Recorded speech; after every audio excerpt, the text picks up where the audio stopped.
Hello everyone, आज का हमारा टॉपिक है Hershey and chase experiment. Hershey and chase experiment 1952 में परफॉर्म किया गया था और ये दो लोगों ने मिलकर परफॉर्म किया था, Alfred Hershey and Martha chase. Her experiment के पीछे कोई ना कोई वजह होती है, तो इन्होंने अपना एक्सपेरिमेंट किस कारण किया वो जानते हैं।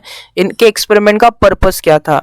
तो ये लोगों को बताना चाहते थे कि जो हमारा डीएनए होता है वही हमारा जेनेटिक मटेरियल होता है, वो ये लोगों को बताना चाहते थे और इसीलिए उन्होंने अपना एक्सपेरिमेंट किया।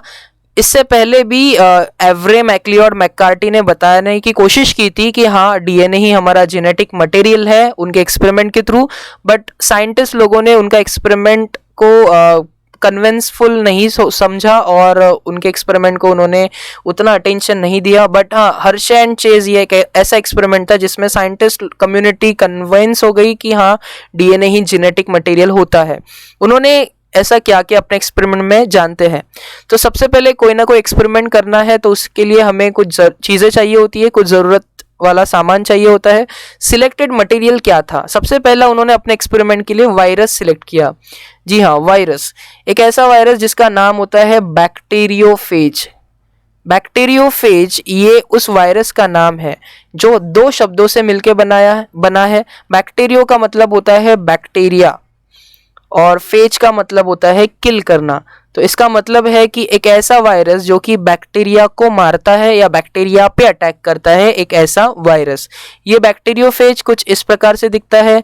ये जो डायग्राम है शायद आप जानते हो इस डायग्राम को, ये लोअर क्लासेस में होती है। बट ये बैक्टीरियोफेज की खासियत ये है कि इसका जो जेनेटिक मटेरियल है वो डीएनए होता है। तो इसका जो जेनेटिक मटेरियल है वो डीएनए होता है, क्योंकि मोस्ट ऑफ द टाइम जो वायरसेस होते हैं उनका genetic material single stranded RNA होता है, बट ये एक ऐसा वायरस है जिसका जेनेटिक मटेरियल है डीएनए। अब बात करते हैं उन्होंने और नेक्स्ट क्या चीज़ें सिलेक्ट की। उन्होंने सॉल्यूशंस लिए या फिर मीडियम बोलेंगे। मीडियम कुछ ऐसे लिक्विड्स होते हैं जिनमें हम बैक्टीरिया वायरसेस को ग्रो कर सकते हैं, क्योंकि वो सॉल्यूशंस में उनका खाना होता है, फूड होता है, एक न्यूट्रिशन वाला सॉल्यूशन जिसमें आप उस पर्टिकुलर टाइप का बैक्टीरिया या वायरस ग्रो कर सकते हो। उन्होंने 4 सॉल्यूशंस लिए और चार सॉल्यूशंस में उन्होंने 2 ऐसे सॉल्यूशन लिए जो कि चमकते थे या ग्लो करते थे। जैसे कि ये फर्स्ट नंबर 1 वाला जो सॉल्यूशन है वो चमकीला सॉल्यूशन था, उनमें जो मॉलिक्यूल्स थे वो ग्लो करते थे, और जो नंबर 3 वाला सॉल्यूशन है वो भी चमकता था, जिनके मॉलिक्यूल्स ग्लो करते थे। उन्होंने नंबर फर्स्ट में कौन सा सॉल्यूशन लिया वो जानते हैं। ये चमकता था इसीलिए इसे रेडियो एक्टिव कहते थे।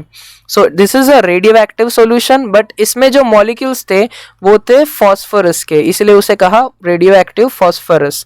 सो ये पहला सॉल्यूशन रेडियो एक्टिव फॉस्फोरस का था, जिसमें उन्होंने फॉस्फोरस का P32 वाला मॉलिक्यूल लिया था। और जो सेकंड नंबर पे सॉल्यूशन था वो चमक नहीं रहा था, इसलिए उसे नॉर्मल कहा गया, बट ये सॉल्यूशन में मॉलिक्यूल्स थे फॉस्फोरस के, इसलिए उसे कहा गया normal phosphorus molecule, normal phosphorus solution. Number 3 पे जो सॉल्यूशन है वो ग्लो करता है, चमकता है, मैंने अभी बताया, और वो चमकता है इसलिए उसे रेडियो एक्टिव कहेंगे। रेडियो एक्टिव इसीलिए क्योंकि यहाँ पे जो मॉलिक्यूल्स है वो ग्लो करते हैं और इसलिए सॉल्यूशन भी ग्लो करता है, चमकता है। रेडियो एक्टिव है, बट इसमें जो मॉलिक्यूल्स है वो सल्फर के मॉलिक्यूल है, इसलिए इसका नाम पड़ा रेडियो एक्टिव सल्फर। और ये सल्फर का मॉलिक्यूल होता है 35। उन्होंने S35 सल्फर का मॉलिक्यूल सिलेक्ट किया। यहाँ पे जो नेक्स्ट सॉल्यूशन है वो चमक नहीं रहा है, इसका मतलब ये नॉर्मल सॉल्यूशन है, और ये नॉर्मल सॉल्यूशन तो है बट इसमें जो मॉलिक्यूल्स है वो सल्फर के मॉलिक्यूल्स है, इसलिए इसे कहते हैं नॉर्मल सल्फर सॉल्यूशन। नेक्स्ट उन्होंने क्या किया वो जानते हैं। उन्होंने नेक्स्ट चीज ली बैक्टीरिया। बैक्टीरिया लेना जरूरी है क्योंकि हमारा जो वायरस है वो बैक्टीरिया को मारता है, बैक्टीरिया को किल करता है। तो उन्होंने बैक्टीरिया लिया जिसका नाम है इकोलाई या इस्कर्शिया कोलाई कहते हैं। इकोलाई काफी फेमस बैक्टीरिया है बायोलॉजी की दुनिया में, जब भी बायोलॉजी रिलेटेड एक्सपेरिमेंट्स होते हैं उसमें इसका नाम जरूर आता है। सो इकोलाई ये बैक्टीरिया उन्होंने लिया। उसके बाद उन्होंने एक टेक्निक का इस्तेमाल किया जिसे हम सेंट्रीफ्यूज कहते हैं। सेंट्रीफ्यूज टेक्निक जो है उसमें दो टेस्ट ट्यूब्स को हमें लटकाना होता है, और ये जो है ये सेंट्रीफ्यूज मशीन है, उसमें हम 2 टेस्ट ट्यूब फिक्स करते हैं और ये टेस्ट ट्यूब को ऊपर से क्लोज कर देना पड़ता है, और इसमें सॉल्यूशन होता है, जो भी डिजायर सॉल्यूशन है वो होता है। अब होता क्या है, ये सेंट्रीफ्यूज में ये टेस्ट ट्यूब्स को घुमाया जाता है, रोटेट किया जाता है, और जब इसे घुमाया जाता है तो वो हॉरिजॉन्टल डायरेक्शन में होते हैं, और जब इसको आप रोक देते हो, ये जो रोटेशन है इसको आप रोक देते हो, तो ये वापस ये डायरेक्शन में आ जाते हैं, ये पोजीशन में आ जाते हैं। और इससे होता क्या है, सेंट्रीफ्यूज टेक्निक से होता क्या है, अगर आपके सॉल्यूशन में जब आप सेंट्रीफ्यूज टेक्निक परफॉर्म करते हो और स्टॉप कर देते हो, मतलब जब आपकी टेक्निक खत्म होती है सेंट्रीफ्यूज वाली, तब आपके सॉल्यूशन में जो भी हल्के पार्टिकल्स है वो सॉल्यूशन के सरफेस पे चले जाते हैं, और जो भी भारी पार्टिकल्स है, हेवी पार्टिकल्स, वो सरफेस के नीचे रह जाते हैं। तो ये इस टेक्निक से होता है, उन्होंने ये भी इस्तेमाल किया। उसके बाद जानते हैं प्रोसीजर। प्रोसीजर पढ़ने से पहले हमें कुछ बातें जाननी पड़ेगी इस वायरस से रिलेटेड। ये वायरस में जेनेटिक मटेरियल डीएनए होता है, और बाकी जो बनी बॉडी है वो बाकी जो स्ट्रक्चर है उसे हम बॉडी कहेंगे। सो उसके पास दो चीज़ें हैं, एक डीएनए और एक बॉडी, ऐसे दो मटेरियल से ये बैक्टीरियोफेज बना है जो कि वायरस है। एक्चुअली डीएनए में फॉस्फोरस मॉलिक्यूल की ज़रूरत होती है। अगर आपको डीएनए बनाना है तो डीएनए बनता है न्यूक्लियोटाइड मॉलिक्यूल से, और न्यूक्लियोटाइड में होता है नाइट्रोजन बेस, शुगर, और होता है फॉस्फोरस मॉलिक्यूल। तो ये तीन मॉलिक्यूल से बनता है हमारा न्यूक्लियोटाइड। और अगर आपको डीएनए बनाना है तो न्यूक्लियोटाइड की अरेंजमेंट करनी पड़ती है। तो इसका मतलब हमें ये पता चलता है कि डीएनए में फॉस्फोरस ज़रूर लगता है, होता भी है, क्योंकि डीएनए का मॉलिक्यूल न्यूक्लियोटाइड से बनता है और न्यूक्लियोटाइड में फॉस्फोरस चाहिए होता है। तो डीएनए में फॉस्फोरस होता है। तो अगर आपके सॉल्यूशन में फॉस्फोरस है तो वो डीएनए में एब्जॉर्ब होगा, और डीएनए में सल्फर एब्जॉर्ब नहीं होगा, क्योंकि डीएनए में सल्फर की ज़रूरत नहीं होती। बॉडी की बात करें तो बॉडी में फॉस्फोरस मॉलिक्यूल की ज़रूरत नहीं होती, वो फॉस्फोरस को एक्सेप्ट नहीं करेंगे, बॉडी सल्फर मॉलिक्यूल को एक्सेप्ट करेगी। तो इससे हमें ये पता चलता है कि अगर आपके सॉल्यूशन में फॉस्फोरस है तो वो डीएनए एक्सेप्ट करेगा, बॉडी नहीं। और अगर आपके सॉल्यूशन में सल्फर वाला मॉलिक्यूल्स है तो वो बॉडी एक्सेप्ट करेगी, डीएनए नहीं। ठीक है, तो आगे बढ़ते हैं। नेक्स्ट उन्होंने क्या किया, सबसे पहला उन्होंने प्रोसीजर में दो कंटेनर्स लिए, दोनों कंटेनर्स में एक बार सॉल्यूशन लिया रेडियो एक्टिव फॉस्फोरस का, दूसरा सॉल्यूशन लिया रेडियो एक्टिव सल्फर का। अभी भी बता रहा हूँ, रेडियो एक्टिव मतलब ऐसा सॉल्यूशन जो ग्लो करता है, जो चमकता है।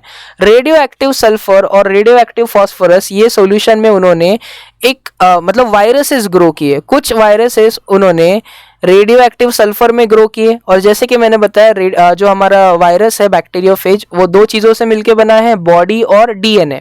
तो जब ये रेडियो एक्टिव फॉस्फोरस में इस वायरस की बॉडी बनी तो उस बॉडी में फॉस्फोरस मॉलिक्यूल तो नहीं लगे, इसलिए बॉडी चमक रही थी क्या? नहीं, बॉडी ग्लो नहीं कर रही थी। बट जब इसका डीएनए बन रहा था तो उसको रेडियो एक्टिव फॉस्फोरस यूज़ किया उसने। जब ये वायरस अपना डीएनए बना रहा था तो उन्होंने यहाँ पे मौजूद जो रेडियो एक्टिव फॉस्फोरस मॉलिक्यूल है वो इस्तेमाल किए, जिसके कारण इसका डीएनए ग्लो करने लगा। तो अब इसका पास जो डीएनए है वो ऐसा डीएनए है जो कि रेडियो एक्टिव बन गया है और वो ग्लो करता है। और ये ही बैक्टीरियोफेज के पास जो बॉडी है वो एक नॉर्मल बॉडी है जो कि ग्लो नहीं करती है। तो ये से ये समझ में आता है कि जब भी आप वायरसेस को, बैक्टीरियोफेज वायरसेस को रेडियो एक्टिव फॉस्फोरस के सॉल्यूशन में ग्रो करोगे तो आपको बॉडी जो है वो नॉर्मल मिलेगी, और जो डीएनए है वो रेडियो एक्टिव मिलेगा, मतलब वो चमकीला डीएनए आपको मिलेगा। बट रेडियो एक्टिव उन्होंने किया कि रेडियो एक्टिव सल्फर के सॉल्यूशन में भी बैक्टीरियोफेज नाम के वायरसेस उन्होंने ग्रो किए, और ये वायरसेस में जो है, अब देखो ये जो सॉल्यूशन है ये सल्फर का सॉल्यूशन है, इसमें मॉलिक्यूल सल्फर के हो गए। तो उससे क्या हुआ, ये जो बैक्टीरियोफेज वायरस जब इसमें बना तो इसकी बॉडी ने सल्फर के मॉलिक्यूल को एक्सेप्ट किया, और इसीलिए इसकी बॉडी रेडियो एक्टिव बन गई। क्योंकि सल्फर का मॉलिक्यूल रेडियो एक्टिव था, चमकता था, इसलिए यहाँ पे जो बैक्टीरियोफेज बना उसकी बॉडी चमकीली बनी, रेडियो एक्टिव बनी। और बट जो डीएनए है वो सल्फर को एक्सेप्ट नहीं करता, इसलिए वो नॉर्मल बना। सो यहाँ पे हमें डीएनए जो है रेडियो एक्टिव सल्फर के सॉल्यूशन में जो हमें वायरस ग्रो किए उसमें डीएनए नॉर्मल मिला, बट जो बॉडी है वो हमें रेडियो एक्टिव मिली। तो ये हमें बैक्टीरियोफेज जो कि sulphur solution, radio active sulphur solution में कुछ ऐसे मिले कि उसकी बॉडी ग्लो करती है और डीएनए नॉर्मल है, और रेडियो एक्टिव फॉस्फोरस में डीएनए ग्लो करता था और बॉडी नॉर्मल थी उस वायरस की।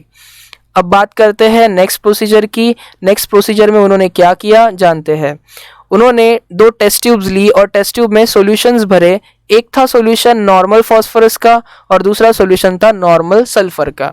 उन्होंने इस सॉल्यूशन में normal phosphorus and normal sulphur में बैक्टीरिया को बनाया, बैक्टीरिया ग्रो कराए, बैक्टीरिया ग्रो किया। और वो बैक्टीरिया कौन सा था? वो था ई कोलाई नाम का bacteria, Escherichia coli. Radio normal phosphorus में भी बना और उन्होंने नॉर्मल सल्फर के सॉल्यूशन में भी इस बैक्टीरिया को ग्रो कराया। सो उन्होंने नेक्स्ट प्रोसीजर में क्या किया, दोनों टेस्ट ट्यूब जो एक नॉर्मल फास्फोरस और नॉर्मल सल्फर का सॉल्यूशन रखती है उसमें ई कोलाई को ग्रो कराया। उसके बाद में नेक्स्ट प्रोसीजर में उन्होंने क्या किया, सबसे पहली टेस्ट ट्यूब ली। पहली टेस्ट ट्यूब जो कि पिंक कलर के सॉल्यूशन में मैंने बनाई है वो क्या है, नॉर्मल फास्फोरस सॉल्यूशन। तो उन्होंने एक टेस्ट ट्यूब ली जिसमें नॉर्मल फास्फोरस सॉल्यूशन है और हमारा एक बैक्टीरिया है जो है ई कोलाई बैक्टीरिया। और उन्होंने एक ऐसा वायरस लिया, रेडियो एक्टिव डीएनए वाला वायरस उन्होंने लिया। उसका डीएनए चमकता था, बॉडी नहीं चमकती थी। जैसे हमने यहाँ पे अभी भी थोड़ी देर पहले देखा कि ये जो डीएनए है इस वायरस का वो चमकता था क्योंकि इसमें रेडियो एक्टिव फास्फोरस था। और ये जो वायरस है इसकी बॉडी चमकती है क्योंकि इसमें रेडियो एक्टिव सल्फर है। तो डीएनए फास्फोरस रखता है। उसके बाद हम प्रोसीजर के बारे में बात कर रहे थे। जो वायरस है वो उन्होंने नॉर्मल फास्फोरस के सॉल्यूशन में इंट्रोड्यूस किया और इसमें बैक्टीरिया था और उन्होंने ऑब्जर्व किया कि ये जो बैक्टीरिया है जो कि ये नॉर्मल फास्फोरस के सॉल्यूशन में है वो चमकने लगा। जैसे उन्होंने इस बैक्टीरियोफेज वायरस को इसमें इंसर्ट किया वैसे ही थोड़ी देर के बाद में जब इसका मिक्सचर बना तो उन्होंने देखा कि जो बैक्टीरिया है ई कोलाई वो ग्लो कर रहा है, वो चमक रहा है।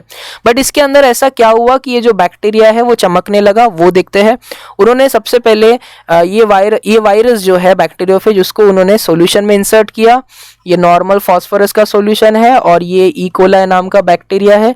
जब उन्होंने इस पे इंसर्ट किया तो सबसे पहले ये जो बैक्टीरिया है वो इस पे अटैक कर दिया, ये जो वायरस है उसने इस बैक्टीरिया पे अटैक कर दिया। क्योंकि ये वायरस बैक्टीरियोफेज है जो कि बैक्टीरिया पे अटैक करेगा तो उन्होंने ये जो वायरस है उसने इस बैक्टीरिया पे अटैक किया। तो ये जो फर्स्ट प्रोसेस हुई इसे इन्फेक्शन कहते हैं।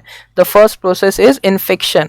इन्फेक्शन मतलब अटैक कर देना। तो ये जो वायरस है उसने इस बैक्टीरिया पे अटैक कर दिया, तो पहली प्रोसेस हो गई। उसके बाद उन्होंने क्या किया, उसके बाद क्या हुआ कि ये जो वायरस है उसने अपना डीएनए जो कि जेनेटिक मटेरियल है उस बैक्टीरिया के शरीर में इंसर्ट कर दिया।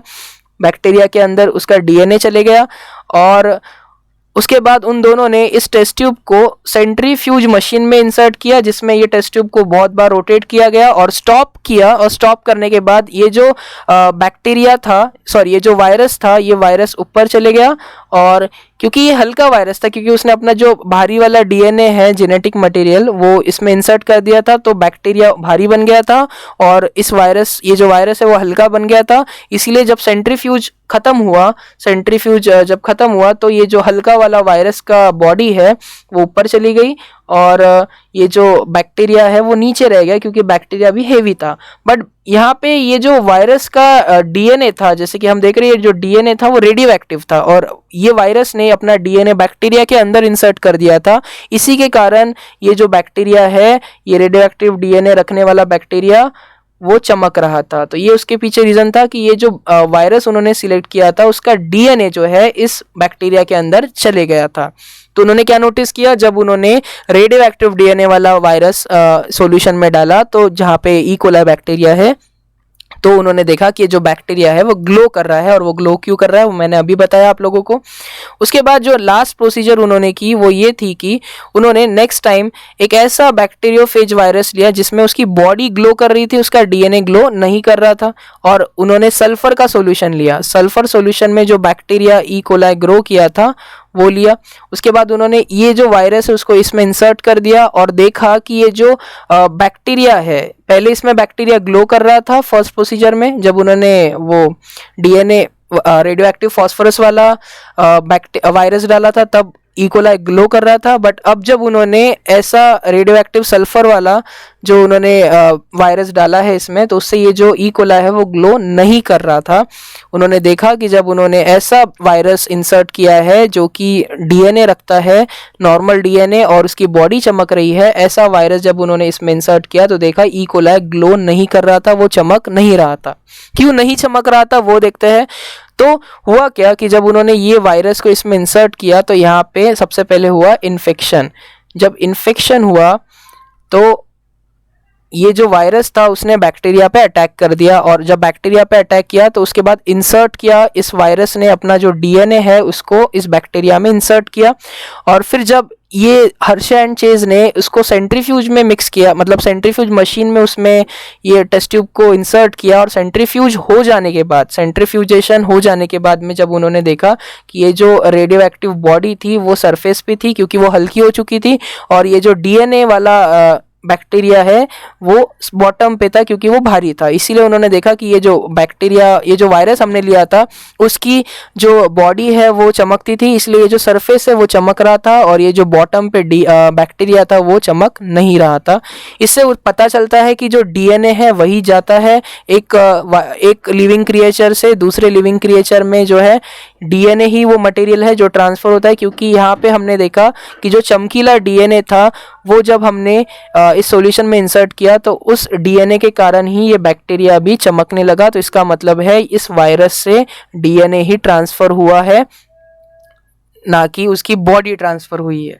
तो ये था Hershey and chase experiment. I hope कि आपको समझा होगा। इसी तरीके के वीडियोस के लिए प्लीज़ सब्सक्राइब करें। Thank you for your time.